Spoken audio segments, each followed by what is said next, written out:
মনু ভাই আমাদের জাতীয় নেতা, জাতির গর্ব, তরুণদের আদর্শ, তার সম্পর্কে কি জানেন? মনু আসিল ফকিন্নির পোলা, এখন হইছে মস্ত বড় নেতা, কোটি কোটি টাকার মালিক। মনু ছিল এক ফকিন্নির ছেলে। তার বাড়ি ছিল একখানা টিনের ঘর, আর বৃষ্টি পড়লেই বালতি নিয়ে বসে থাকত মনু। ভাত জুটত না, তবু মনু প্রতিদিন আয়নার সামনে দাঁড়িয়ে বলতো, একদিন মুই বড় কিছু হমু। তখন দেশে হঠাৎ করে গন্ডগোল শুরু হলো।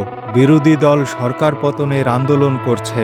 মনু তখন একটা সুযোগ বুঝে মাঠে নেমে পড়ে। হাতে প্ল্যাকার্ড, মুখে স্লোগান, কিন্তু চোখে ছিল ভিন্ন স্বপ্ন। যুদ্ধ হলো রাজপথে, ফেসবুকে, চায়ের দোকানে, তারপর যুদ্ধ শেষও হলো। কে জিতলো কে জানে, শুধু দেখা গেল মনু হঠাৎ করে একদিন মাইকে চিৎকার করছে, জনগণের পক্ষে, আমরাই তো রাজপথে ছিলাম। মিডিয়াও তার প্রেমে পড়ে গেল, মনুকে বানালো তরুণ সমাজের কণ্ঠস্বর। এরপর মনু পেয়ে গেল একটি দলের মনোনয়ন। অল্প দিনেই মনুর টিনের ঘর ভেঙে সেখানে গজিয়ে উঠল ৮ তালা দালান। মনু এখন প্রাডো গাড়িতে চড়ে। সে বলে, মুই গরিবের সন্তান, মুই গরিবের দুঃখ বুঝি। তারপর ওই গরিবের বাড়ির জায়গায় নির্মাণ করে নিজের নতুন শপিং মল।